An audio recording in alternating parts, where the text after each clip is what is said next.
સમાજને પ્રદૂષણ બંધ કરો, સમાજનું પ્રદૂષણ બંધ કરો। સંજય રાઠોડ, સુરત માનદાતા ગ્રુપ પ્રમુખ। સંજયભાઈ, શું રજૂઆત લઈને આવ્યા, કોના માટે લઈને આવ્યા છો? રજૂ અમારા સરખેજ આશ્રમ ઋષિ ભારતી બાપુના વિશે જે કીર્તિ પટેલ જે અભદ્ર વાણીનો પ્રયોગ કર્યો છે ને બાપુના વિશે જે અભદ્ર વાણી કરી છે એના ઉપર ગુનાહિત પ્રવૃત્તિઓ જે કરી છે એના વિશે અમે કમિશનર સાહેબને રજૂઆત કરી છે ને એની ઉપર ગુનો દાખલ કરવા માંગીએ છીએ। તે પ્રકારે કીર્તિ પટેલ વોન્ટેડ છે, એના પ્રકારે તેઓ વિડીયો કીર્તિ પટેલ આગળ પણ ઘણા ગુનાઓમાં આખા ગુજરાતને ખબર છે કીર્તિ પટેલ શું છે એ એક આ સંસાર ઉપર છે ને એક જાતનું પ્રદૂષણ છે એમ કહેવાય મારી ભાષામાં, કારણ કે હું એના જેવો નાલાયક નથી કે એની ભાષામાં ઉપયોગ કરું।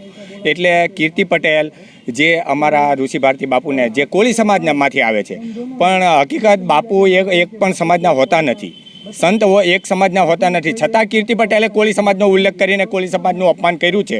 તો આજે એ કીર્તિ પટેલને પણ દેખાડીએ ગુજરાતમાં કોળી શું કરી શકે છે ને જો કમિશનર સાહેબ આની નોંધ નહીં લે, કાપોદ્રામાં વોન્ટેજ છે કીર્તિ પટેલ, એની ઉપર જો એક્શન ન લે તો આવતા સમયમાં અમે આનાથી બહોળી સંખ્યામાં ગુજરાત બંધનું એલાન પણ આપીશું। મારું નામ ચિરાગ ઝાલા, યુવા કોળી એકતા સંગઠન ગુજરાત। રજૂઆત કોના માટે અને કોના વિરુદ્ધ લઈને આવ્યા? આજે જેની ઉપર 18 ગુનાઓ છે, બરાબર, તે આરોપીઓ દ્વારા માન્ય શ્રી મહામંડલેશ્વર ઋષિ ભારતી બાપુને જે બદનામ કરવામાં આવ્યા છે, બરાબર। જો આરોપી થઈ ખુલ્લેઆમ ઘૂમતા હોય, એક વોન્ટેડ છે જેની ઉપર બીજા ઉપર પછી ગુના છે, બરાબર, તો એ આરોપીઓ જ્યારે ખુલ્લેઆમ ઘૂમે છે અને ગુજરાતની અસ્મિતા, કાયદો અને વ્યવસ્થા ખોળવાનું કામ કરે છે, આજે કોળી સમાજની લાગણી દુભાણી છે તો 6,000 કરોડની વસ્તી, ઓલ ગુજરાતમાંથી 2.5 કરોડની વસ્તી કોળી અને ઠાકોર સમાજની છે, તો આક્રોશ તો રહેવાનો। 2.5 કરોડ પબ્લિક જ્યારે રોડ ઉપર આવશે તો વ્યવસ્થા અને કાયદો ક્યાં જશે અને કેના દ્વારા આવેલી છે?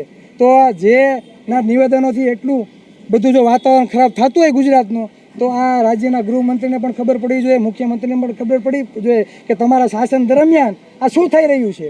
તો આ બંને આરોપીને કાયદાકીય રીતે કેટલા ગુનાઓ દાખલ છે તે, અને જ્યારે એ લોકો ગયા છે તો પોલીસ પ્રોટેક્શન આ હતા, ગાર્ડ હતા, આ બધા સીસીટીવી ફૂટેજ, કોલ રેકોર્ડિંગ, આ બધું પ્રી પ્લાનિંગ સાથે થયું હોય એવું અમારું માનવું છે। તો સઘન તપાસ કરવામાં આવે અને આમાં જે પણ વ્યક્તિઓ સંડોયેલા હોય તેના ઉપર કાયદેસરની કાર્યવાહી।